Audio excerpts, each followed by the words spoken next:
Welcome to another episode of Deal or Bust, where SaaS founders come to try and sell their company. You just looked at the P&L of the founder we're going to feature today. And if you're just now watching the replay, I want to make sure you don't miss next week's episode. Go to nathanlatka.com/next week to make sure you get that on your calendar. If we haven't met, it's great to meet you. We are live. It is Thursday. What day of it? It's July something. It is hotter than a honeymoon suite. Let me tell you, here in Austin, it's got to be 105 degrees. We're going to have a lot of fun today. I want to say hi to all you guys in the comment. You know, we're growing. Family, we're growing. So I see Paulo is here. Martin Coley is here. How Marketing Works team is here. Just Simple Health, Mark. And guys, if you're just joining, let me know that you can hear us clearly and that you can see me. And do that by in the chat, just saying if you're a founder or an investor and maybe where you're joining from.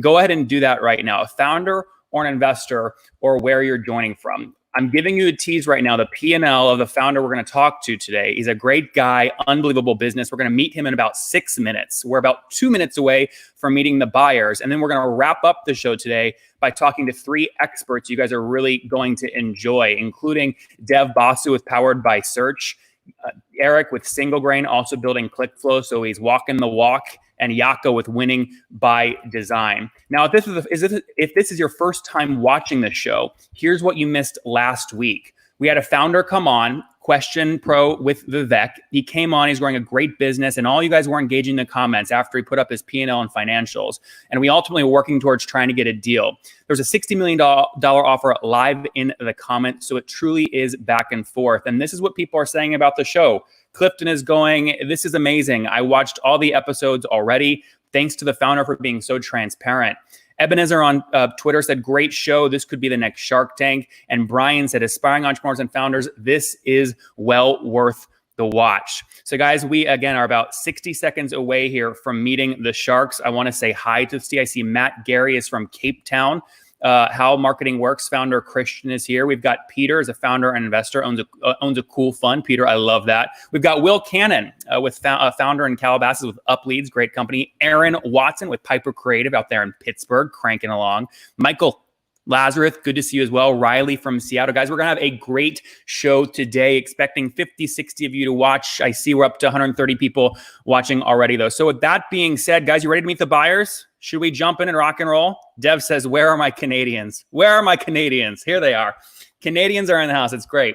So guys, let's meet the buyers today. So first buyer I want you guys to meet is a familiar face on the show. We've got Jeannette Patel with Ramp Ventures. She's the managing director there. 7 companies acquired. Most recent ones, or big ones, at least the ones that I know, Right Inbox, Mailshake, and Norbert. Looking to do 1 to 4 deals per year. Sujin, welcome to the show. Thanks for coming on. Yeah, thanks for having me. Very, very excited to be here. As you can see, I was joking. I was about to say, I'm joking, going, I just saw this guy coming out of surgery yesterday on Facebook, but he also confirmed the invite to the live show. I wonder if he's going to be here. So I hope you're okay, right? Yeah, I'm dosed up on the drugs, but enough where I can use my brain and make offers. So I run. We've done 11 deals in the past. We have 8 active companies.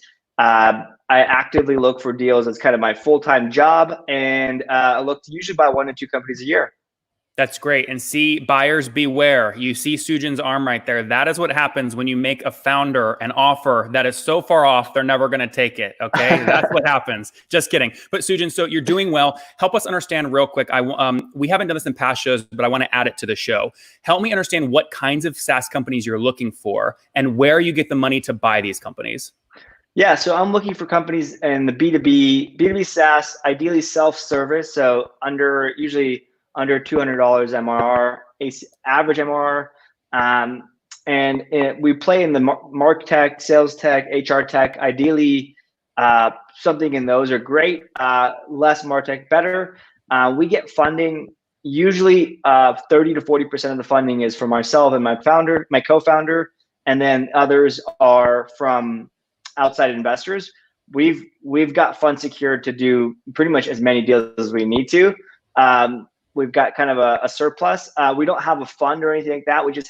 We source capital per deal, but we've kind of got pre-committed capital for a few foreseeable deals. And try and quantify that. Are we talking like $1 million here, 5 million, 10 million? About how much have you sort of pre-qualified if you find a right deal? Somewhere in the $5-10 million range. Very good. So we buy companies in the 500K ARR to 1 to 2 million. So our deal size is usually under 10 million. So we've kind of got that committed for the next deal we do. Very good. All right, let's jump in and meet our next buyer, Matt Alfhauser, first timer on the show with Polychrome Capital. Fun tactic here. He watched the first couple of episodes. He went to nathanlatka.com/casting. I'll put the link right now in the chat. If you're a buyer or you're selling a SaaS company, go to that link and you can apply to come on the show. Matt did that. I qualified him. I said, Matt, I got to make sure you have money and you're not like a FACO or something. And he said, no, here are my credentials. We're good to go. Polychrome Capital, deal target enterprise B2B SaaS in 500K to 5 million deal size space. Looking to do 1 to 4 deals per year. Let's welcome Matt to the show. Matt, welcome. Hey, thanks for having me, Nathan. Excited to be here. You bet. All right, so give us the lowdown. Same question to you. What sort of SaaS companies are you looking for, and how much capital do you have to work with? So we have about $5 million from ourselves and friends and family already ready to go. And then in terms of the companies we're looking for, we're really looking for the enterprise value between 500K and 5 million. And then we're really open to a bunch of things. We love developer tools, MarTech, product development space. I was most recently an operator, worked at Amplitude Analytics, and so very familiar with all of the analytics and MarTech space. Very good. And about how many deals are you looking to do per year, or are you just looking for one big one and then go operate it full time? No, we're looking to do multiple deals. So we're going to be creating a holding company with a bunch of different companies inside of that. Very cool. All right, guys, by the way, Matt, you have some fans in the audience. We've got Andy Baldridge going, my money's on Matt. Sujin's got a lot of love too. Sujin's playing the get behind me, I need the help card. Like I'm gonna stick this cast on. Just kidding, Sujin. All right, last buyer I want you guys to meet. He is a familiar face in our world. In fact, a lot of you guys have learned how to buy companies from this guy. His name is Ryan Culp. He's building a company called Fork. Sorry, not a company. He's building an entity called Fork Equity to buy companies. Deals he's done already, FOMO.com. Labaloo, Picture It, and others. He's doing 1 to 4 deals per year. Ryan Culp, welcome to the show. Hey, Nathan, how are you?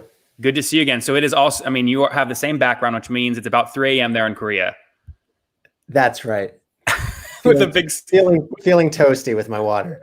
I love that. I've got my coffee here. We're good to go. Same question to you, right? So about you is you really straddle this model of you don't just buy companies. You're not a private equity firm that strips the team, kills the product, and 10x is the price. You buy these things and you operate them. So you bought FOMO, you've grown it. It's I think up to what, almost $1 million in ARR at this point. Over $1 million in ARR at this point, which is around 600% what it was when we bought it 4 years ago, and profits also doing much better in the last year or so, which is the most important thing. But that is the most important thing. Similar to Sujin, we have a network of investors and we sort of raise funding on demand per deal. We use our own capital, debt, and outside investors, depending on the deal size. But yeah, I would say probably looking to do 1 to 2 deals per year because we have a centralized team that runs all of the companies collectively versus sort of managing multiple CEOs. So that's something we do a little bit differently. Very cool. And can you try and quantify that for me? If you find a deal you like and you go and email your investor and say, hey, we're ready to rock and roll on this, what sort of amount are you looking for? Could you call pretty quickly? I'd say we'd raise 40% outside, and that deal size, that product could be anything from 5 to 50K MRR. 5 to 50K MR. Very cool. All right, guys. So there you have it. We've just met the buyers. We've got, again, Sujin with Ramp, Ryan with Fork, and Matt with Polychrome Capital. The next thing that we've got to do is obviously meet the seller. But one thing I want to make sure that you guys understand is you guys are also participating actively. You are kind of the fourth buyer. So as we go along today, be sure to debate in the comments. If you have questions for the founder who we're about to meet in about 20 seconds, you can put them there. We're about to put the link to the founder's company in the chat so you can actually go to the website. We're gonna have a lot of fun. I want to see Sujin. Luke says, what did Sujin do to his arm? Real quick, what'd you do to your arm? Motorcycle accident 9 months ago. There you go. Got surgery on it Tuesday. All right, cool factor. There you go. Motorcycle guy here. We like that. Hope that heals quick. We've got some good question. The rest of you guys, again, feel free to comment in the chat. Peter Scuda says, "Who says deal and who says bust?" Peter, I'm going to hire you to do the intro for the show, man. Good stuff. But guys, we're active. We're live. This is good stuff. Let's not put this off any further. I want you guys to meet the buyer, and I also want to give a big shout out. We'll put the link to this company in the chat as well, to Micro Acquire. Andrew's been building a great marketplace there to buy and sell SaaS companies. This deal for the show, who you're going to meet in a second, came from Andrew. So I want to give Andrew a big shout out. Be sure to check out that site if you're looking to buy or sell SaaS companies. And without further ado, I want to introduce Greg Bateman to the show. Greg, welcome to the show, man. Thanks. Great to be here. Excited to talk to you guys. Let's not bury the lead here. What's the company name? About how much revenue are you doing? And what sort of deal are you looking for? Awesome. Yeah. So we're called Hondana. If you couldn't see it from my shirt, we're an enterprise SaaS company. We sell basically to VP of sales for large companies that have a large sales team. And we're looking to sell at a decent multiple. We were actually planning to raise capital this year, but then we got unsolicited offers locally here in Brazil. That's another little piece of information I think is important to add. So very good. Talk a little bit more context here. And then guys, we're going to spend the next 5 to 10 minutes giving the sharks, the buyers, a chance to ask Greg questions. So Ryan, Sujin, Matt, go to the website, check out the product, scan around, get those questions ready. Greg, when did you launch the company? What year? We launched it 4 years ago, 2016. We've had some incredible growth, accelerations through Google and other entities, but we're doing good. And what is revenue today? Kind of historical 12 months revenue. Right. We're running at 600K ARR. We do almost exclusively annual contracts. They're high ticket contracts. We're talking probably 50K plus per year per client. So that's what we do. Okay, I'm going to turn it over now to the sharks. Ryan, you're shaking your head. I can see you're sort of looking at this. What's your first question for Greg? Well, I'm bummed. I think Sujin and I are similar here. Hey, Sujin, haven't seen you in a year or two. Hey, man, how you doing? Last time I saw Sujin, we were roaming around Brooklyn, and it was very late, and I don't remember where we were. Similar to Sujin, though, yeah, I really I have a soft spot for the self-service, low-touch, no-touch model, and I see on your website the call to action is to schedule a demo, not to get started. So I'm a little bit wary, but I'm curious to hear more, so I'll let someone else butt in. Well, Greg, go ahead and address that real quick. So this is a pure enterprise SaaS play? It's a pure enterprise SaaS play. It's my goal by the end of this talk to convince Sujin and Ryan that enterprise SaaS is sexy and profitable. So I already know it is. You don't have to convince me. Oh, good. All right. So I got 1 out of 3 so far. Let's see how my score goes. Yeah. So it's my MO since I began my career. I've sold to big companies, big contracts. So it's what I know. It's what I love. That's what we built.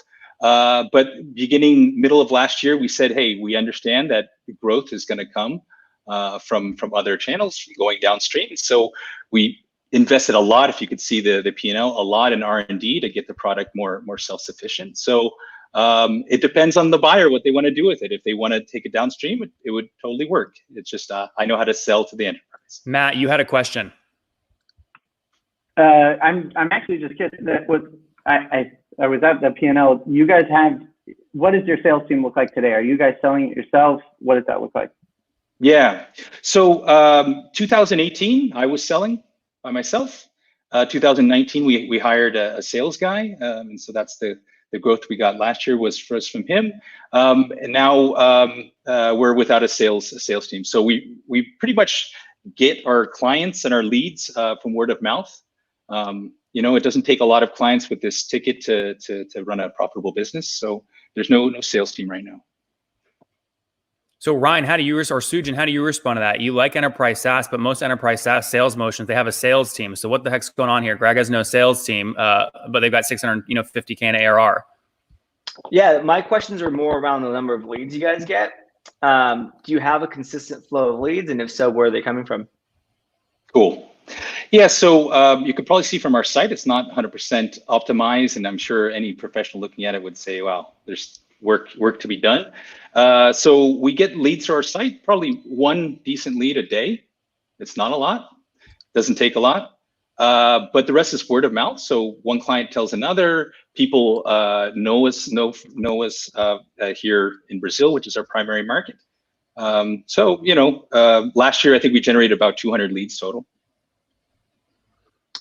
Cool. Sorry to interrupt. How much revenue is outside of Brazil today? So if you just were to break that down between the markets, and how confident are you guys in the ability for this product to translate into the English market? Cool.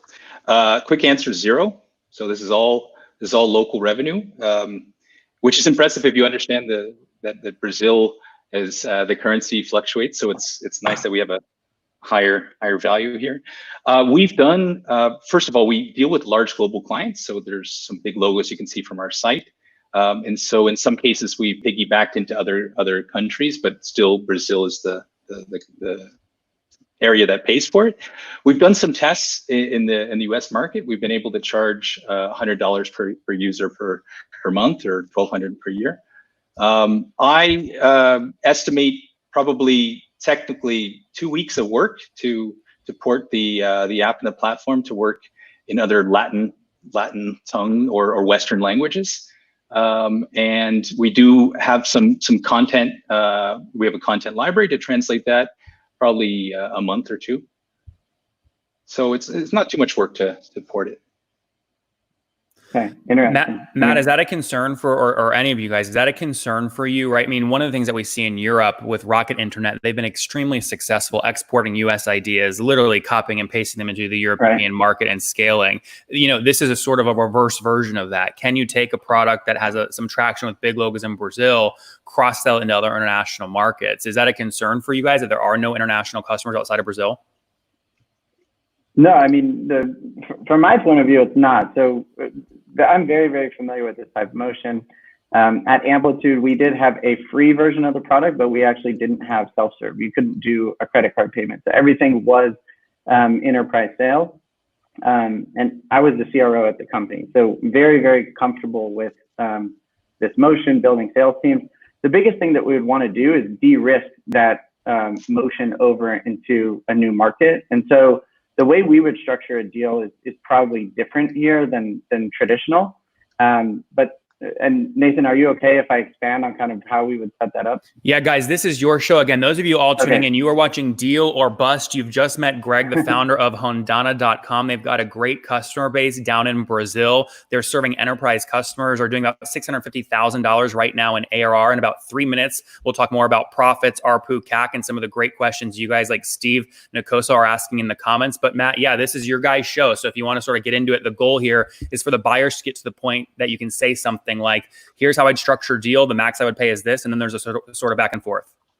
Yeah. In terms of the max, like we'd have to figure that thing out. But effectively what we would do is we would negotiate an option price on the purchase of the company. And then our team would work hand in hand with you to validate that we could actually make that transition to the new market. As long as we can make that transition to the new market and we are seeing the same adoption of the product, then we could go ahead and execute on the deal at that point in time. So from our point of view, having a sales force is no big problem as long as you have the right margin. The other thing that I'd be curious to understand though is twofold. Number one, what's really important is if we have a really, really high CAC to get into these accounts, what does net retention look like? So how is expansion looking? Is this a seat-based model? How is that growing within the organization? I'd be very interested to understand that sort of thing. And then number two, on the product side of things, do you guys currently have a North Star for your product that you're really, really concerned about? And very interesting to me is the trend for this business is interesting as COVID has emerged. So, it's distributed learning and education. Have you seen that North Star from an engagement perspective accelerate right now, or has that slowed down?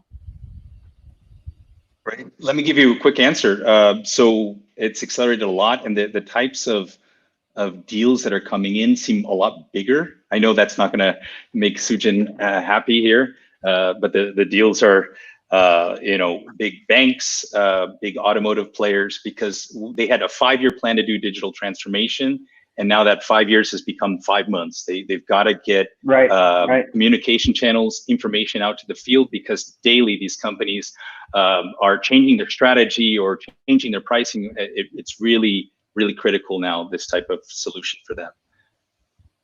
Yeah, no, it makes sense. And what is, just so I understand, back to product usage, since we can't actually look at your product right now, what is the North Star from a usage and engagement perspective? What is your product team focused maniacally on driving, and how does that lead to expansion inside of your business model?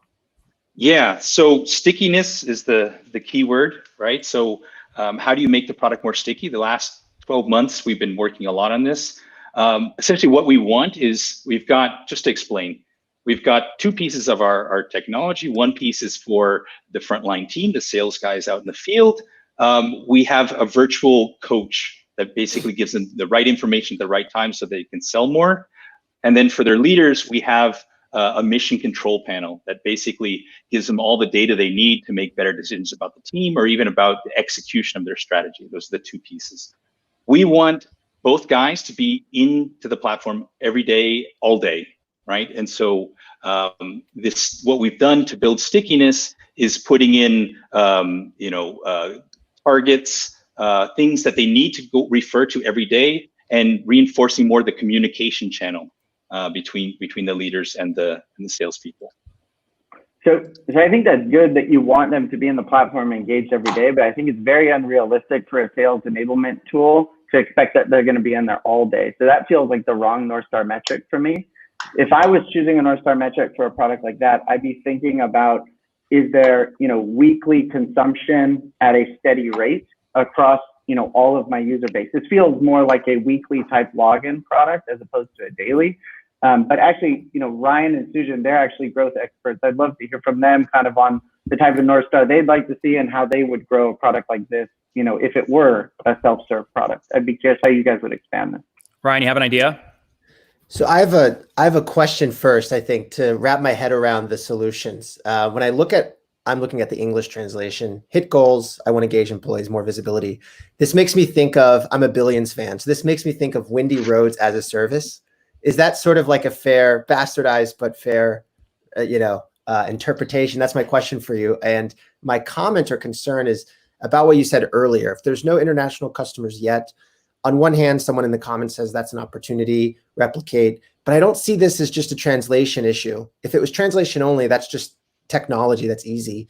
But it seems that the product is the content, the 1 minute knowledge pills, what you call them. And I don't know how that's going to work so well to translate into a bunch of other languages, because it's not just the text on a button or a support article. It's the whole thing. It's the sales cycle now needs to be in multiple languages.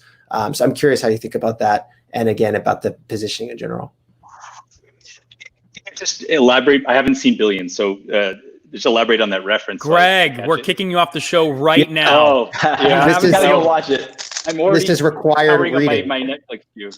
Wow. So how many of you got, wait, real quick, audience, how many of you guys have watched Billions, right? Only watch the first season. After that, it gets really terrible. The first season's amazing, but after that, it goes down there. I love it. Anyway, let me try to give this a quick stab. The summary of this character in Billions, they are a performance coach at a hedge fund. So anytime an employee is not doing well at sales, they're not doing well at their job, they have a quick 5-minute session. She's sort of like a quack, but she's a real licensed, psychotherapist, and she helps them do better at their job.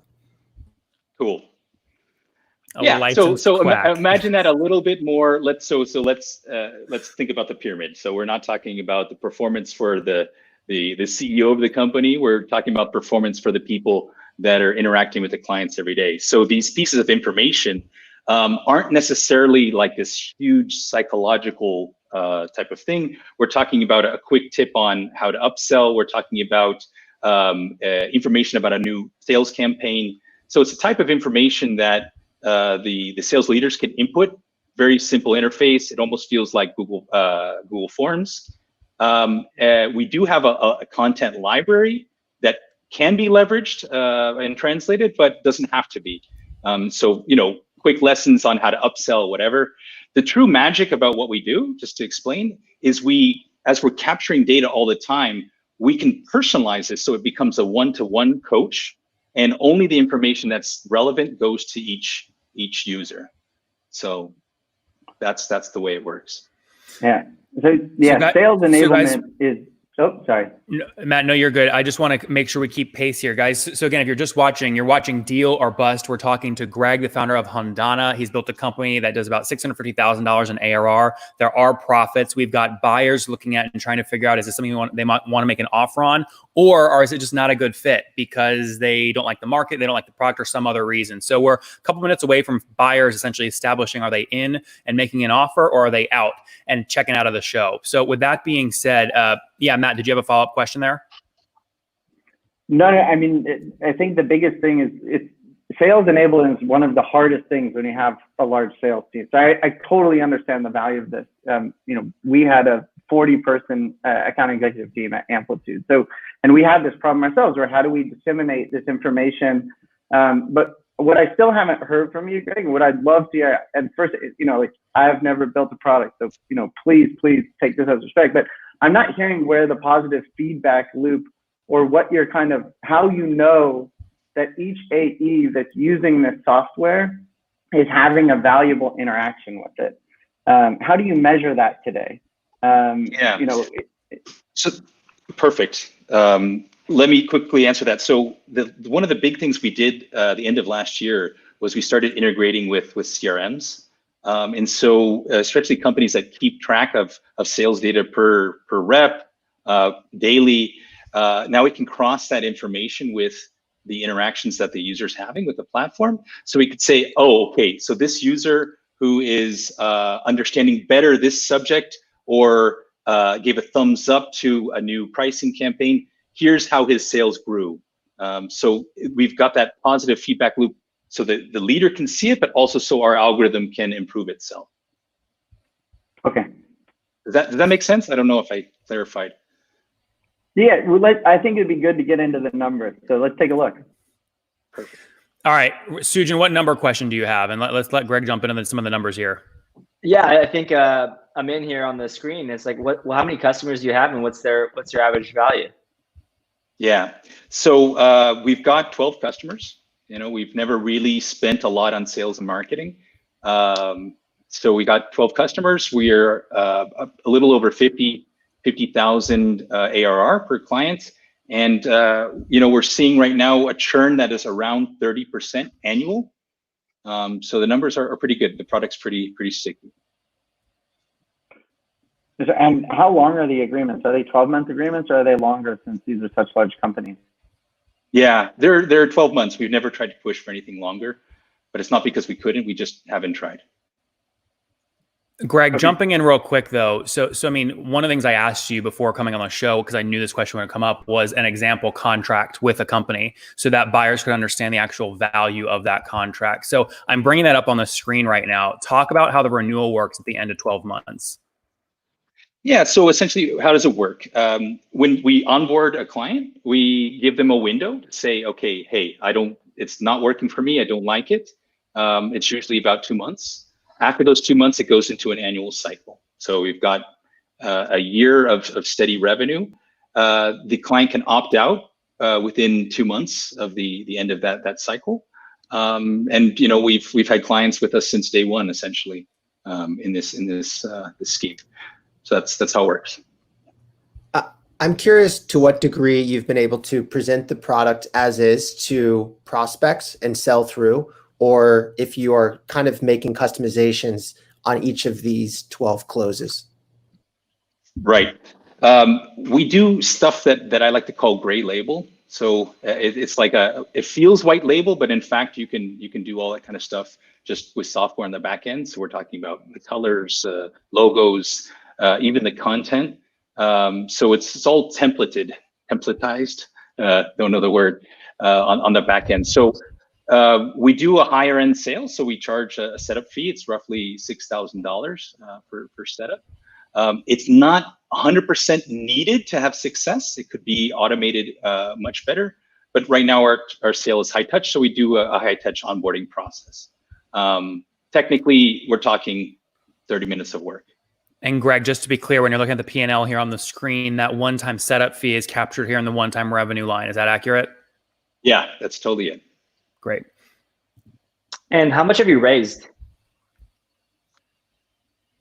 Zero. Okay, you were thinking about raising. Okay. Round of applause for Bootstraps. Yeah. We freaking love Bootstrap and Brazil. We love that. I would never do it again. Bootstrap. There's a lot of pressure on the shoulders, but in moments like this, it gives me a lot more flexibility to make decisions. So here I am. That's right. So Greg, let me ask a question that I think Ryan's being too soft to ask. If he owned the product, and took your price point down to 1/10 of it is today, remove the setup fee, could this be a high volume, no touch? He does a webinar to 500 people and signs up 100 people on the spot. I don't see why not. I think one of the biggest costs we had in the earlier days was we would customize the content for the client. We would build their libraries. We would do all this type of stuff. On one side, we've got huge content libraries that can be repurposed. On the other side, the platform has been built up to the level that it's all templatized. So if they want to just change a few things, they can send out their own content. It could go down. BYO indoctrination. So they can kind of like push through almost like training materials for newbies in a way. If you have a growing sales team and you want them to get up and running, feeling powerful and juiced. I'm still thinking of Windy Road. Sorry. I know you haven't seen the character. They can kind of load up their instance and easily add more users. And the first 30 days, first 90 days in the job during some quota ramp up period, they're getting different content than someone else is getting on day 179 of the job. That's it. Yep. Guys, no one's asked about profit. Do we care about profit when we're buying companies or no? I do, but I care. I want to ask about ICP. So who is, so you have 12 customers. Who is the customer? Like, is it like field sales that have like 500 plus sales team? Like, who is it? Have you pinpointed to the kind of rough range of who you really want to sell to? Yeah. We started trying to sell to HR because that just kind of falls into that bucket. That's a 6-month sales cycle. And oftentimes you get squeezed on price. When we started selling to VP of sales or the head of CROs, then the sales cycle squeezed down to less than 2 months and the revenue went up per ticket. So just to give you some examples, think of an AT&T that has a bunch of sales reps that are either in the stores or in the call center calling people. Think of Home Depot, who has, the guys on the floor, helping clients pick out their products. Think of who else? Heineken, who has sales reps that go to each store and need to convince them to put Heineken in a primary location on the shelf. So distributed sales teams, usually mid to the bottom of the pyramid. So it's kind of an area of sales that it's not as sexy, or it hasn't been so penetrated as far as we've seen, because there's a lot of people and they're a little bit more distributed. So cool. Any profit questions, guys? I'm curious. I think this relates to profit. What's the smallest deal you'd be willing to do that wouldn't impact, making it interesting from a margin perspective? You said $100 a seat about for some of the larger teams. Would you sell a 20-person team $100 a seat license for a year? We do it. I think that the lowest price point we have on an annualized basis would be 30,000. So monthly, what are we talking about? 32, something like that. 28. So we could do something lower. I'm just trying to work out the math. Our CS would have to change a little bit, the interactions they have. I think we could take it downstream. Regarding CS being that close, sort of acting like account managers, essentially, they seem to be the linchpin to secure the 67% renewal rate, because I think you mentioned around a 33% annual churn. So if someone were to come scoop this company who doesn't speak Portuguese, that basically means they need to keep on at least those couple of members of your team who are really responsible for all of the revenue in a language that the buyer may not speak. Yeah, so as we made these investments in product last year, what we found the stickiest part of the investments we made were the integration with the CRMs and this type of thing. Because what happens, the users get in the habit of coming back every day to see how they're doing versus their sales target, to see what their bonus is going to be at the end of the month. And so that type of thing allows the stickiness to continue without requiring CS. Also, for a lot of these types of teams, there is no corporate email address. There is no Microsoft Teams, Slack, because it wouldn't make sense necessarily to pay for a full Slack license for these people. So as we become the primary communication channel between the team and the leaders, then the stickiness remains even without a CS. Matt, go ahead, and then what we're going to do is move into sort of offer or out time. Got it. Yeah, I'm curious to understand open pipeline. So this is a sales company. How many opportunities do you currently have open? What's the value? What's the aging of those? And then how long does a typical opportunity take from open to close? Yeah. So from new lead to close, sales cycle is 2 or 3 months usually. Our current sales process, we've got about minimum 3 or 4 touch points. It might be, depending on the size of the deal, might be 8 or more, 8 to 10 touch points. It's because we're selling a lot of high value ticket. Our current pipeline, from a lead perspective, I think we've got something like, and I'd have to look into the numbers here. Boy, let me just take a look so I can answer that question properly here. Yeah, and we guys, again, this is the beauty of live, right? You can always say, I have no freaking idea what the answer to that question is. And you guys can take it offline as well. But these are all obviously great questions. So let me just quickly sort of pry here at Sujin and Ryan. So Sujin, all the deals you've done in the past, like I'm familiar with a couple of them, they are really that sort of low ARPU, like under $500 a month price point, high volume sort of play. Does that immediately remove you from being interested in this sort of enterprise play? Not specifically, no. I don't. I do love enterprise. I just haven't done many deals with that. So I'm more green around kind of the edges on that. But what concerns me most is the number of customers, right? 12 customers. I mean, you can blink and you can lose half of them, right?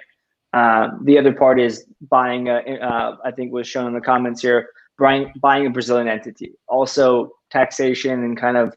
The deal could fall apart just from kind of governments not being friendly. Mm-hmm. Well, let me respond quickly to that if I can. Please, Greg. So even though our primary market is here in Brazil, we are a Delaware LLC. So it's all set up so it's quick and easy. No worries there. And in terms of the clients, totally agree with you. I would love to have 100 or 1,000 or 10,000 and not 12. That's where the annual contracts come into play. COVID hit us a little bit, but it could have hit us a lot worse. That hit us a little bit because it triggered some act of God clauses. But otherwise, annual contracts, it's you're not going to lose everybody at the same time unless there's an act of God. And even then, we didn't lose too much revenue. I mean, Greg, just to specifically quantify that, you guys see here on the screen in Q4 2019, they had about $145,000 net revenue. Okay, COVID hits, right? Sort of Q1-ish time frame into Q2. Q1 was about 143, so flat. I mean, I know a lot of companies that lost a third of their revenue, unless you're like a virtual events company, which obviously takes off during this period. So not actually a huge COVID hit here. Let me just dive quickly deeper on that customer count question. Any one customer make up more than, call it, sort of 10% of the revenue, or is it really split? Each one sort of makes up between 8 and 9% of the revenue. Yeah, so we, if you think about it on a monthly basis, let me just get the numbers here. We've got a variance between 1 to 4x. So the biggest client is 4 times bigger than our smallest client. So it's fairly tight. We're not going to cap the high end. If he wants to keep going, cool. We've got some clients that have 100,000 employees. We haven't hit 100,000 yet. We've probably hit 2,000-3,000. But we're pretty stable there in terms of density of revenue. Very good. All right, guys, we're about to go into buy mode, right? So the sharks have gotten to the point they've asked a lot of questions. If you're just tuning in, you're watching Deal or Bust. SaaS founders come on live. They try and sell. Takes a lot of courage. Not easy. Never really been done before. A lot of courage here. Greg is laying it on us, doing a great job. His company's called Hondana. Some of the concerns are it's an enterprise play. This hasn't really been done before. I mean, most of the deals have been lower touch, high volume, but enterprise is a whole different animal with upside and downside. And so the sharks have asked great questions about that. But if you're just tuning in, the company doing about $650,000 in terms of run rate. They are profitable. They've got 13 customers. The biggest customer is 4 times as big as the smallest customer contract. These customer contracts do renew. They are signed sort of paper. This isn't like a Stripe low ARPU checkout. We've got Matt, who's asked great questions. He is ex-Amplitude, which was an enterprise sales motion. So Matt, of all the buyers, is probably most familiar with this. We've also though got Ryan and Sujin that have done a lot of deals and also have been in our operators of sort of low ARPU, high volume top of funnel motions. So a lot of interesting things happening here. Before we get into the sharks actually making these deals, we live off your guys' feedback. I see Steve and Andrew and you guys in the comments asking great questions. Vasu, if you guys want us to do more of these, click the like button right now. If we hit 50 thumbs up, we will definitely do this again. We'll do it every week and we'll do a great job. Different sharks, different buyers, different companies every single time. While you guys are doing that, Greg, are there any last sort of thoughts you want to leave with Matt and Sujin and Ryan before they get into saying, hey, I think I would pay this for this, or it's not a fit for X, Y, and Z reasons? Yeah, I think there's it's important to reflect on what you guys want, but there's 2 primary paths. You could take what we've got. Our forecast for the next year is to 4x our revenue. Things are looking good there. You just want to stay in Brazil, have someone local take over, awesome cash flow.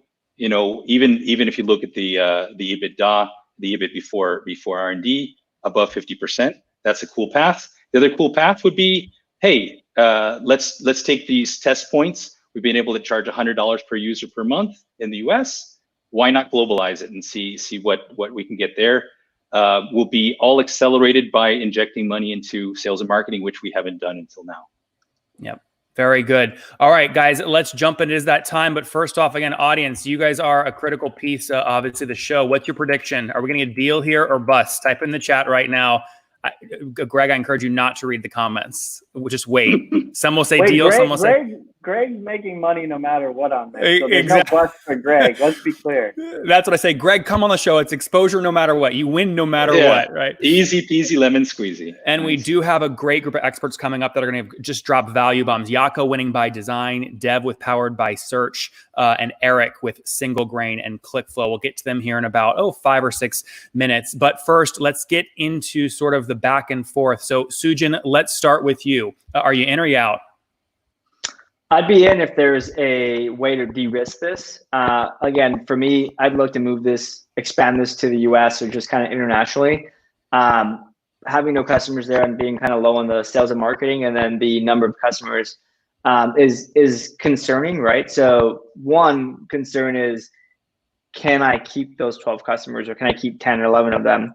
And then 2 is, how do I expand this into the US? And so I'd probably want to de-risk it somehow. I'm open to kind of making an offer, but more so kind of open-ended of like, hey, what would that look like for the seller if they want to stick around for a couple of years or have an earn out that kind of lasts over the couple of years period.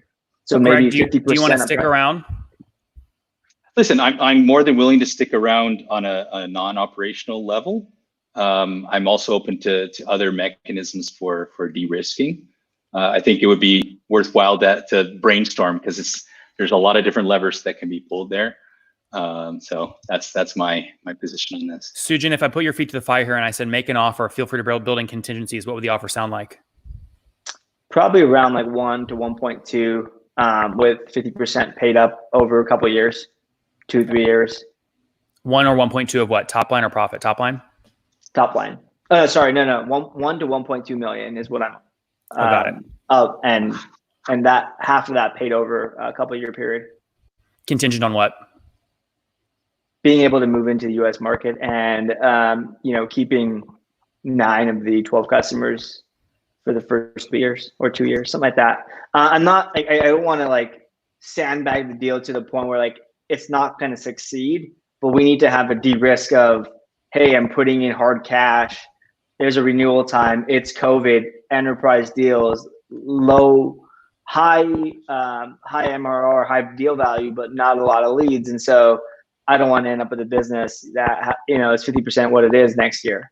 Yep. So Sujin's offer, just to summarize there, somewhere between $1 and $1.2 million, 50% paid up front, which obviously is great, but the other 50% very contingent on de-risking the business and making sure at least 9 out of those 12 customers stay. And maybe you get 1 or 2 customer signups outside of Brazil to prove there is an international play here. Sujin, hang tight. Matt, I was going to go to Ryan. Okay, Ryan, we'll go to Ryan now that the drink is done. What are your thoughts here? Are you in or out?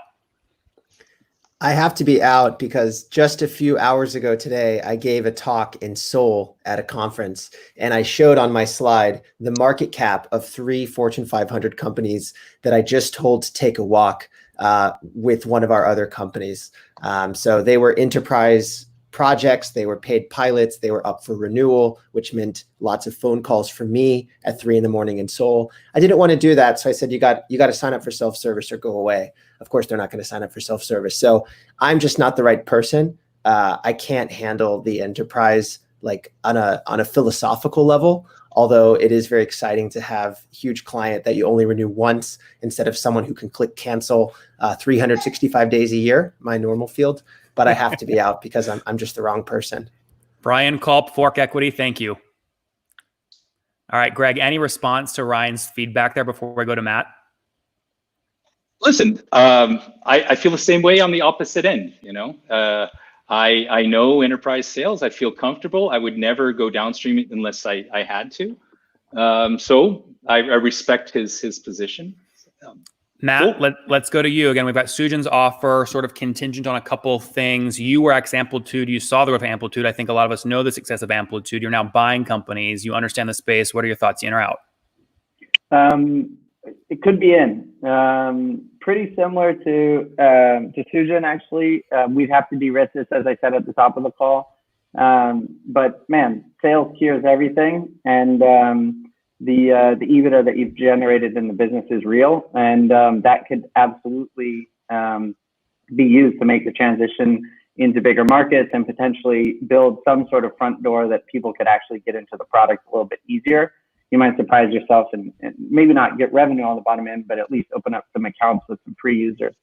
So yes, I think there's definitely things, but the de-risk is important for us in this case. I'd also be curious to understand, what the age of your customers are. So, if you just added 12 in the last quarter, well, that feels a lot better than, well, actually, we just have to see kind of what the age and usage of your customers are.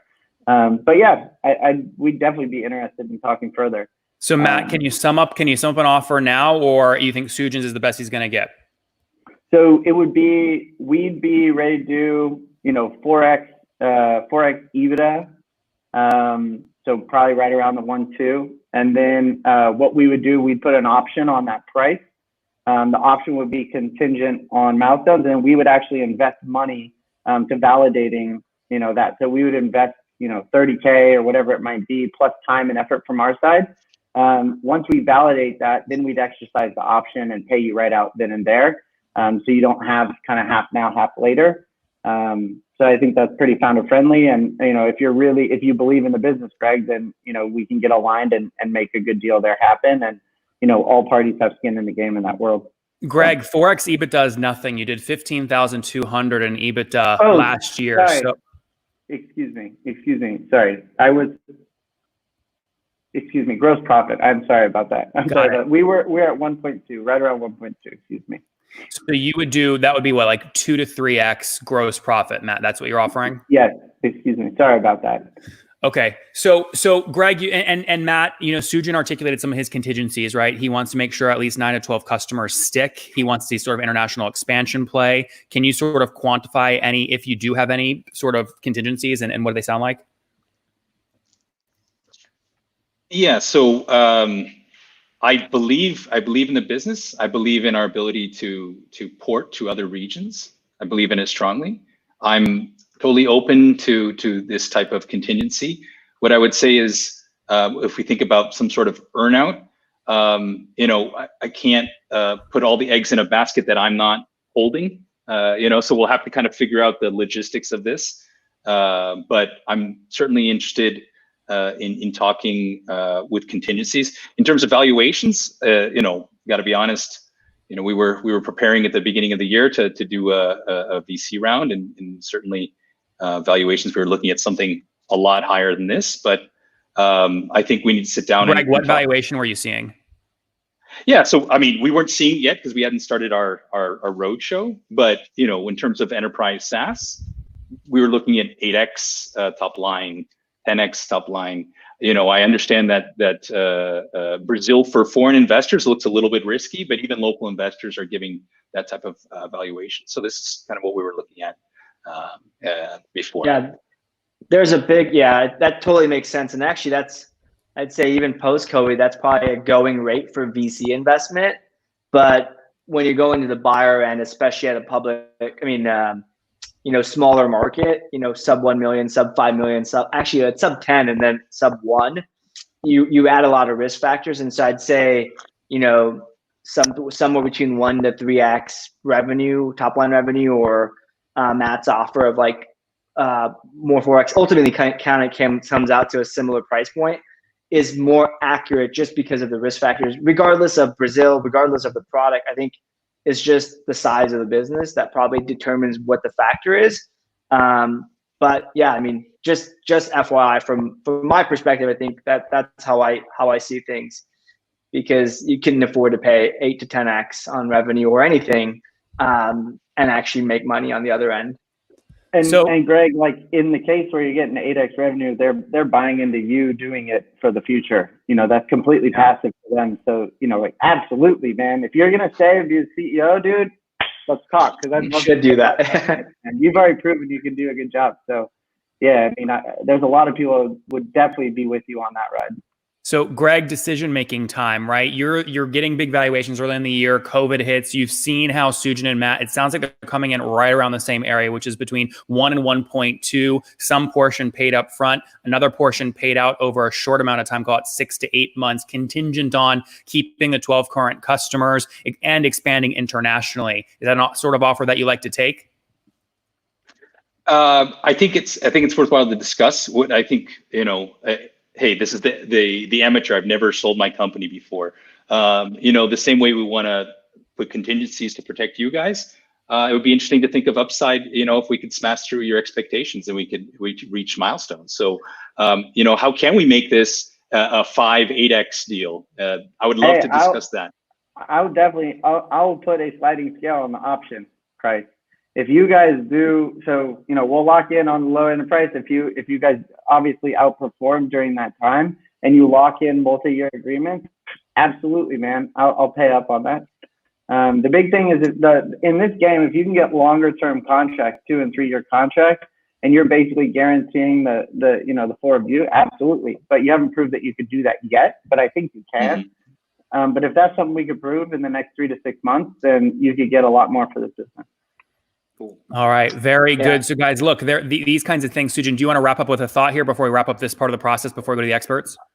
I was just going to say, Matt's offer sounds freaking awesome, right? Well thought out. I love the upside. I was going to offer something similar, but yeah, I think we're all on the same page of there's absolutely upside with a buyer. You just have to, it's too unproven to kind of determine exactly what it is, but that, I think both of us are open to doing something like that. All right. Sujin, Matt, thanks for joining. All right, Greg, we're kicking them off. So now we can have brother to brother here. You told me you want $2 million. Why would you sell for $1 million to 1.2? Yeah, I wouldn't, it wouldn't be a yes unless we got some sort of big kicker when we have success. And so we need to structure that in a way that we get close to some sort of payout that we're looking at. Another thing is, I'm not the only partner here. How much equity do you own? I own the lion's share of the equity, but decisions are made together, and it will all depend on the terms. With who though? Who's your partner? So I've got 2 partners, a technical partner and a product partner. So we'll have to sit down, but I feel super aggressive in about the business. I feel super optimistic. So I would love to put in some terms that sweeten up the deal. All right, let's go to the experts now. Eric Su, very successful in the SEO space, started with an agency called Single Grain, which you guys, this might be surprising. He talks about it rarely these days because he has so much other successes, but he bought this thing for like $1 back in the day. Now is running a company called ClickFlow. Let me introduce Eric. Eric, welcome to the stream. What's going on? All right, what do you think watching all this? It's a Brazilian company, a little different than maybe usual. Do you see an SEO play here? What's he missing out on? Yeah, big time. I think probably the biggest opportunity, Greg, when we think about the Portuguese market, you can rank really well. So I'm not going to talk about SEO first. I'll start with, I think the most important thing is probably the positioning. So I think that part's unclear. And just to give you an example, Guy earlier, I think it was Ryan, talked about Wendy Rhodes as a service. I actually just signed up for that service yesterday. There's like a one-on-one coaches, Olympians and all that. Like, the positioning to me is clear. So it was really easy for me to just sign the contract and get it going for some of my team members. So I think, someone just mentioned earlier that, yeah, like positioning is unclear. So I was like, well, I think if Greg reads the book, The Mom Test, and figures out, talks to some more customers, I think you can get the positioning nailed down. We just had a girl named April Dunford. She has a book that came out called Obviously Awesome. She's a positioning expert. Literally, she tweaked something, and then, the entire business line, I think they sold for like $1 billion or so. So I just think once you get that nailed down, I saw a lot of comments. People were just like, unclear on what this is. Is it sales enablement? Is it coaching? So that part's unclear. And you want me to keep going? No, Greg. I mean, so Greg, give a response to that. Do you feel like it is clear, or do you agree with Eric? You feel like it's a gap? No, I think it is a gap. Let me try to explain or justify. You're not supposed to justify feedback, but so part of the fact that we deal with different industries, we're dealing with the same type of person but in different industries, makes it a little bit more challenging because we've got guys in agribusiness, we've got guys in retail, we've got guys in product goods, we've got guys in IT services, and so positioning is tough when you've got a diverse client base. So I think we'd have to. In fact, I would love to hear your advice on this. Kind of funnel people into at least buckets, so I could make it clear to each one what the positioning would be for them. So it's hard to be broad and be specific at the same time. Yeah, you can't. I think it's especially when it's only 3 people. How many people is it? Yeah, we're a small team. I think it's just, even with your 12, 13 customers, there's got to be something you can look at in terms of trends and just be like, okay, let's double down on that. Because literally, and Nathan was at the event yesterday, but April shared that story. Literally 92% of people weren't using it, but 8% of people that were using the product, they use it in a completely different way. So I just think, again, you read the book, The Mom Test, very fast read. You can even listen to the book, even though I don't like listening to stuff. That would be great. And then again, in Brazil, my podcast co-host, he crushes with SEO there. And you right now, I Googled you only have 20 pages up. I think you can probably hire a content writer for not that expensive in Brazil.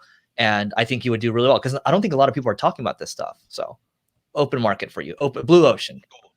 Awesome. And just to understand, content writer, you're talking about for me making posts or for the company making posts, that type of thing. You making posts, and then you're going to rank for it and you're going to get more traffic. Then you can put up all the chatbots, all the mad kudos for lead qualification, all that stuff. And then the final thing I'll say is we actually worked with the employee engagement SaaS product. And one thing that worked really well for them once you start turning the paid ads engine on is they ran ads towards employee engagement questions. It was a PDF. It's like, these are the top 5 employee engagement questions you need to ask, right? So whatever positioning you end up settling on, you run paid traffic towards that. And then your salespeople are going to, milk out the SQLs from that, and boom, you're going to close more enterprise deals. But once they started doing that, they started growing way faster. And, they're pretty well known in the space right now. Guys, jumping in real quick. So guys, again, we're live. You're watching Deal or Bust. Greg with Hundana came on looking to sell his company, doing 650 grand top line, has some profit, looking to scale in the enterprise space, 12 customers, founded a couple years ago. He owns the majority of the company. Our buyers came on and said, we would do something here, but we're a little nervous. We'd pay $1 to $1.2 million with 50% up front. But we have to make sure that other 50% doesn't get paid out unless we've de-risked the business, expand out of Brazil, and make sure we keep 9 out of 12 customers. If you guys sort of like this style you're watching right now going, listen, listen, I want to buy a SaaS company, right? Or maybe you're watching right now and you're a founder and maybe you want to sell your company, even if you have as little as 100K in ARR, or you're as big as, 4 or 5 million. Our first show, you had 20 million in top line revenue. You can go to nathanlatka.com/casting to apply to come on the show. We'll put that in the show link right now. That's nathanlatka.com/casting. Eric, you've given this advice to so many people. You said, you know what, I'm just going to build a tool for it. How are Drip and Lead Pages using ClickFlow? Yeah, so they're using it as part of when they're creating content. So when they're writing a blog post, for example, ClickFlow will tell you the keywords that you should be adding. That's one feature. So you don't need to know how to do SEO or how to do keyword research. Your writers can just focus on writing, and then you're going to have more traffic because you have all these keywords now on the page. That's one thing, right? The other thing is it allows you to test titles and meta descriptions. So you can say, hey, I think if I write a different title this way, I'm going to get more traffic because more people are going to click on it.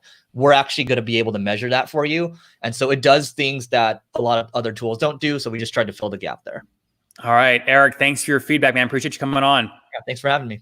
All right, Greg, let's jump in now we're going to switch this up. Usually I do Jaco last, but since Dev and Eric are similar in that they're both sort of SEO and keywords, I'm going to split them up. So let's go to Jaco, who's winning by design. Jaco, this is like prime your space. ACV, high ACV sale. What opportunities are here? Okay, first and foremost, Greg. Brazil, my friends! Brazil! Hey, y'all. I want to I'm doing the samba in my seat right now. Okay, few things. Let me be straight up. You're not enterprise. If you do not understand what you're not, then you do not know what you are. You're not enterprise. You are SMB and reasonable size SMB. These deal sizes, sales cycles, and so on are typical SMB. You act and you operate as an SMB, you should be valued. And this is good for you. And here's why. Brazil has a huge SMB market. Huge. You should sell it. I'm popping the 4 points of advice. Number one, if you go international, you're going to bleed cash because your client acquisition cost is going to skyrocket. Currency, do not go international if you're not ready to bleed cash. Number two, you can go the customer route. That means you're going to focus on an industry. Think Heineken. And what you're going to use, you're going to go through Heineken, and Heineken takes you internationally. Pick any other account. I'm not inclined to the Dutch brand, favorite brand. I know I'm not making promo for them. But think about using a client. Okay. Number three, go reverse. I do not want you to think to go outside. I want you to be the brand that people come to when they go to Brazil. Brazil is a huge market. Think of them coming to you when they want to launch in Brazil, how they're going to train their team. Way better option. Number four, channel with somebody that knows locally. And I think pretty much of Resultados Digitais. We all know them in Brazil. So that would be one of those or someone similar. What worries me, Greg, since 2012, it's a long time. And I know how that feels. If I were you, I would spend another good year on this, and I can see that this will be more valuable picking two or three of these options. The one that is the least international. Don't do it. Greg, do you believe you're not enterprise? I mean, your average ARR per client is $52,000. Does that feel not? I mean, does that surprise you when Jaco says you're not enterprise? Well, I'd like to dig a little bit deeper there. So we're talking, hey, you've got shorter sales cycles than I would have expected, less touch points, therefore you are SMB. Is that the main message? Or it comes at that. What you point to is that where the lion's share of your deals are, not where one deal is, doesn't determine where you are, where the lion's share of your deals are. And because of that, you position yourself wrong. An enterprise company has a different form of evaluation than an SMB. Because the Brazilian market is so incredibly loaded with SMBs, it makes it way more valuable for you to sell to that larger TAM. Your product is well suited for that. Considering COVID, you are actually seeing a favorable market opportunity, which you represent in your number. You didn't see a decline. So all this points to me is that Brazil is the market where you should stay at. Your client acquisition costs are under control. Your revenue, because of the currency exchange, starts to balance each other, right? Like salaries is equally hurt as your sales are. So that's the place to be. As soon as you go to the US, because the salaries will increase, you're going to expose the competition that you have mentioned in your deck. You automatically are going to see your client acquisition costs. And you cannot do that unless you're ready to bleed. And we're talking about $10 million of bleeding in order to launch in the US, for example. And these are, things that companies like Resultados Digital have calculated out. If you want to go international, you've heard this before. You speak 5 languages: Chinese, Japanese, Spanish, Portuguese. Like, dude, you know what you're doing. Go to Portugal. If you're going to go to Europe, and I know it's a common advice, but don't try to tackle a foreign market. You do not have the cash to bleed at this point. Yeah, I think it's a fair point. In fact, we've been able to, I call it the piggyback strategy, where you capture a nice global client and you piggyback into other regions. We've been able to do that throughout Latin America and even to Spain and Portugal in some cases. In fact, the pricing points that I shared with the US market were piggybacking on a Brazilian client who expanded to the US. I love the strategy. But I also think that, man, the US market is interesting. Certainly someone would need the backing of someone to be able to do that well. But I think there's a lot of opportunity in many different directions. Absolutely. And I want you to understand, your Brazilian market is huge. It is hard to be a prophet in your own village. That's the challenge that you face. It's hard to be that. But Brazil is huge. That market can feed more than just you. Guys, Jaco, winning by design. He says, number 1, you'll bleed cash if you try and go international. Number 2, maybe focus on a specific industry like Heineken and then go global. Number 3, do the reverse. Be the platform that international companies use when they want to expand in Brazil. And number 4, just figure out how to dominate locally with partners like Resultados Digital. Jaco, winning by design. Thank you, sir. You're welcome. Where can people learn more about you if they want to follow up? YouTube.com/winningbydesign is the easiest. We share all our insights publicly. We believe in open source. We know that if we educate you properly, then in the end, it will result to good things, whether that includes our business in the future or not. All right. By the way, Jaco is a big deal, a really big deal here in Brazil. Anybody who knows anything about sales uses his name. Yeah, just hear it through the office constantly. Winning by design. Jaco, thank you, sir. All right. Greg, good stuff there. So guys, before we go to our last expert, and you guys know, this is like the little secret. If you watch the end of these, there's always a surprise at the end. So there is one more thing at the end related to B2B SaaS. You don't want to miss that. We're about to go here to Dev Boss with Powered by Search. But Greg, any last thoughts there on Jaco's points? No, I love it. It's like when you're bootstrapped, you've got one bullet to shoot. So 4 different strategies. We need 3 more bullets. So a lot of stuff to try. We just have to be selective, and that's why I think maybe a bigger backed investor could try all 4 and see where it leads us. Dev Basu, Powered by Design, little different play here. Brazilian company. You spend a lot of time on SEO. You do this for big brands like ClickFunnels. What opportunity do you see here? How am I supposed to follow Jaco after that, right? So that being said, I think the main thing is I'll kind of build on what Eric talked about, which is positioning. But really, it comes down to your messaging on your site. If you look at your top level pages, your headlines and things like that, one of the things is it's kind of hard to understand what your product actually does. And I'm sure you spend a ton of time on R&D on the site.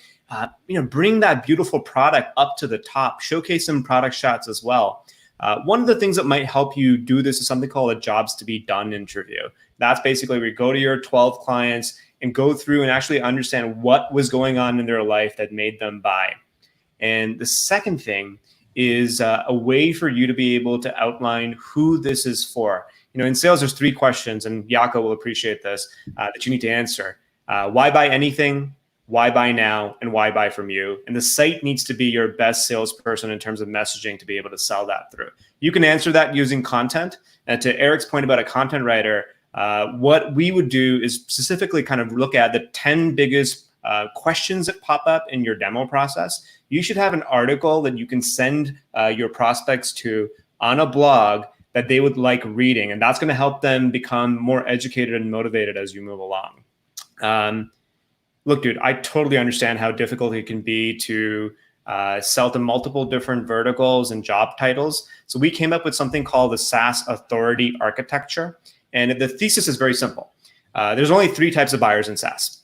There's a check signer. That's somebody who signs off on the deal, but doesn't necessarily use the product every single day.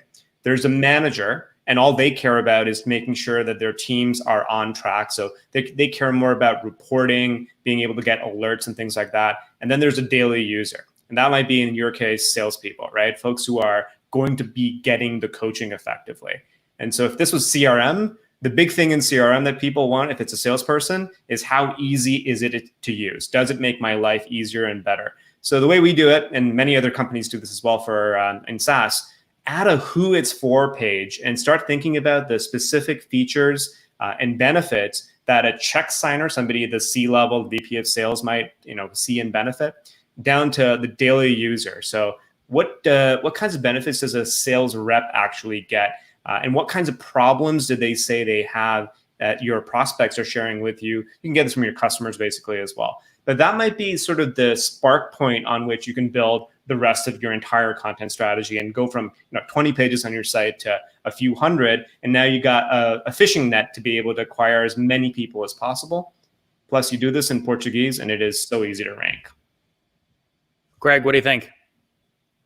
Awesome. Like I said, we're zero marketing. But that's not something I should brag about. That's something I should be worried about because we just really haven't learned how to do it properly. So I think this is all super valuable. So SEO content, don't worry about paid search, Google AdWords, not at all. Not yet. I'd reckon that you need to be able to. So one of the beautiful things about sales is that you can adapt. It's a human to human conversation. And so somebody, you can look at body language and go, if something doesn't land for someone, you can explain it another way. You don't get that opportunity twice on your website. So if you did something like a 5-second test, just if you want to take what I'm sharing and see if the data does the talking, go to usertesting.com, run a 5-second test on people who are coming to your website.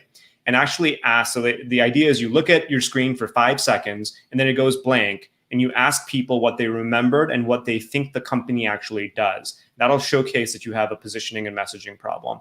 Fix that first and then build your SEO, your content strategy, your paid strategy on top of that. Yep. Very good. Go ahead, Greg. No, just a quick question. I understand like this net strategy is like, let's catch the people as they search. How can you juice that? Let's say we have got a quarter to meet, the numbers to meet. How can we accelerate that if we need to?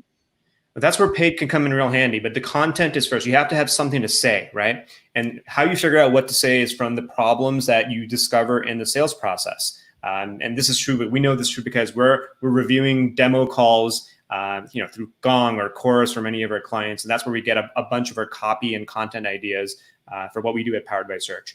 But once you have that piece of content, you can hammer it with paid ads. And specifically, I would say for you, like with 30 to 50K ACV, focus on an account-based sales or marketing model. You can find these people on LinkedIn, start messaging them with the content and ask them about opinions about the content, not the software. Because remember, people need to know you, like you, and trust you before they convert. The first thing you really should be looking at is whether or not they feel like the content itself is engaging, and that can lead into conversation starters that lead up into a demo. But it's you don't want to propose marriage the first time you meet. Dev, good stuff, man. If people want to learn more about Powered by Search, where can they go? You got it up on the site, man, poweredbysearch.com, or I drop fire on Twitter @DevBasu. Guys, there you have it. And I will say, again, because the podcast that I do, we've interviewed so many SaaS founders, and it's fun for me to go to Powered by Search, see CallRail, 24/7 AI, just to point out one of Dev's customers, right? 24/7 AI. I went here to the page on GitLatka for them. And I mean, one of the things they've done amazing well, $300 million, right, in ARR off just 20 million raised. And that 20 million is still basically sitting in the bank. So they've done an incredible job with their top of funnel. You can sort of see their funding history here. You see they also, Greg, right, to your point, they don't have a ton of customers, right? Small number of customers, but they're massive accounts, right? And so by focusing on upsell revenue and a very strong retention metric, they've been able to scale nicely over time. If you guys want to see more stories like 24/7 AI, I'm putting that link in the comments right now so you can check that out. In the meantime, Dev, appreciate it, man. Cheers.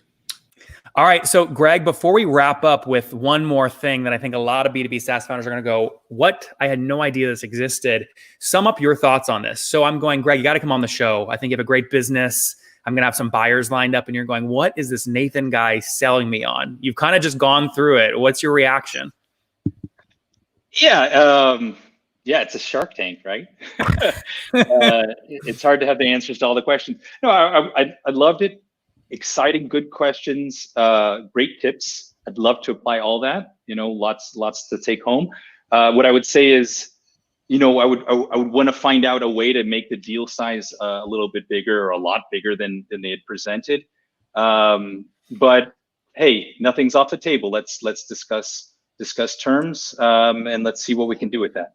Guys, if you're just now tuning in, you're watching Deal or Bust, the live show on YouTube and a lot of social media outlets where founders come to try and sell their companies live. We just met Greg Hondana at the top of the hour. He's got he finished 2019 with about $600,000 in net revenue and about $15,000 in EBITDA. Got an offer for, they said, between 1 and 1.2 million, contingent on diversifying this business out of Portugal. They're going to figure out if they can make it happen. Greg, I appreciate you coming on. Thank you. Thanks so much. All right, guys. So as we wrap up here, what I want to do is just make you guys aware of a couple of things that I think you will like. One of the things that we're doing a lot of is trying to capture all of these strategies. So, 100 ways to get your first 100 customers, or unique new ways that bootstrappers are tripling their ACV, or how are they getting churn from 10% a month down to like 2% a month. And so one of the ways that we are doing that, we are printing this magazine every single month. And you guys, this is actually the first version. You guys are seeing this is the August version going out with Manny. You guys maybe saw Outreach put all this stuff up on Twitter. They just raised a bunch of money. And I'm going, well, are you profitable? Are you really worth $1.3 billion? And so we did a 16-page study on Manny, on Max, on Outreach. You can get that in the August magazine. That is the headline. But we also have great tactics here from Nat Eliason, Little Known Growth Hacks. Drew Riley, Funds for Bootstrappers, a really good article there. We've got Neil Patel's Secret Chrome extension. And then we break down, and we're very critical on some of these, 400 SaaS companies with the most funding on page 14. And when you open this up, and this is the rough draft, by the way, but it'll go to the printer soon. You see all these SaaS companies listed here with things like their revenue and all that jazz. So you guys are seeing the rough draft. I actually cheated. I actually taped the new cover onto an old version, right, with updated inside pages, so I could sort of show you this live. But we've got a lot of you guys that have already decided to go ahead and grab that magazine. So I just want to thank a bunch of you guys here. I've blacked out your emails, but you know who you are. You can go to nathanlatka.com/magazine to grab this right now. And before we wrap up, the last thing I want to share with you guys is I want to know if you have heard of something. I want to know if you've heard of something. There is a new way that bootstrap founders are keeping control, right? And keeping their optionality open and raising capital. And this is an idea that I've been thinking about for a long time. The first balsamic wireframe I showed you guys 4 weeks ago. This is the first time I'm sharing this. We've just passed $1 million invested in the software companies. We did 5 deals over the past couple of weeks, $1 million invested. But here's the thing. These founders take my money, but I get no equity. And so you're maybe going, wait a second, how on earth does that work? Well, this is how it works. You can see here, actually, the iterations. I'm just like you guys, a founder. Start off as Balsamic Sketch a while ago. We now built it into a SaaS calculator, so you can go to founderpath.com and plug in how much capital you guys want, right? And the nice thing about this is the capital, you pay it back over 4 years. So you have plenty of time, right, to make this $200,000 generate more revenue for your business. So you can go there now, get loan terms. Once you log in, you see this little button right here on my screen called Get Capital. And we'll actually make you a sort of offer live, just so you can see how the calculator works. You guys tell me some numbers real quick. If you guys could just have extra money right now to run an experiment on, type how much money you'd want in the chat real quick, and I'll show you live here what that deal could look like. What's an amount? Luke, you're exactly right. It's debt funding. Will, appreciate you, man. He said, great show, Nathan. Steve, thanks for joining, man. Appreciate you as well. Right. So, okay, good. So let's say that, again, you're a $30,000 MRR company and you want to raise $100,000. You don't want to raise VC because you don't want to get diluted. Well, we could give you $100,000 and you'd pay back $2,700 per month for the next 4 years. It's an effective 15% interest rate, right? So we don't get equity, but here's the question you ask yourself. Could you guys spend 100 grand right now and add more than 2,700 in MRR? And if that answer is yes, the new way that bootstrap founders are building their companies, keeping control, giving up no equity, optimizing for freedom and no board meetings, is founderpath.com. All right. So Vasu, I see you just said 300. So let's see what that would look like. Let's put 300,000 here. So there you go. Could you take $300,000 today and through your business add more than 8,300 in new MRR? If the answer is yes, I encourage you guys to check out FounderPath. I have decided, because I think you guys would agree with me here. You guys heard from Yako, you heard from Dev. We're always one experiment away. As founders, there's always that one experiment, that one pricing change, that one engineering hire. We're always one experiment away. Greg is one experiment away from increasing his deal price from 1.2 million to 2 million or 3 million over the next year. We are optimists. We're always one experiment away. And now with FounderPath, you can run that experiment without taking dilution and giving up control of your company. 3 of those 5 deals were not in the US: Singapore, Mexico City, and Brazil. So Stanislav, to your question, it is not only US companies. We're doing deals with everyone. So I'm going to dedicate the next probably 10, 20 years of my life building this. I want folks to have more options earlier on, especially to stay bootstrapped. My dream is to have you guys build companies to 10, 20 million bucks in revenue, profitable. You're paying yourself more. You have more freedom. You can go visit your family when you want. You don't have board meetings. You can go build a tiny house in the middle of the woods and work there for 3 months and be happy. That's what FounderPath is going to help you guys do, because we're always just one experiment away. All right, guys, to wrap up, I want to thank all of you guys. Amazing. 170 of you guys watching here till the end. You're watching Deal or Bust on YouTube, where SaaS founders come to sell their company. We met Handana today. They did $600,000 in ARR last year. They got an offer for 1.2 million cash offer here today from Sujin and Matt, where 50% is paid up front and 50% is contingent on retaining the current 13 customers and also expanding internationally. Even though some of our experts disagreed with that tactic, we'll see what happens. I want to thank all of you guys for tuning in. Dylan, hey, thanks for watching. Guys, give me some quick feedback before I log off. Scale of 0 to 10, 10 being, I freaking love the show. Did you guys have fun today? I'm looking at the comments right now. William Ma said, awesome show. Dylan said, this is exciting. If you guys enjoyed the show, the way to get me excited and all of us excited, get buyers excited, get founders excited to come on, is to retweet it on Twitter. There's a Periscope feed that just went live.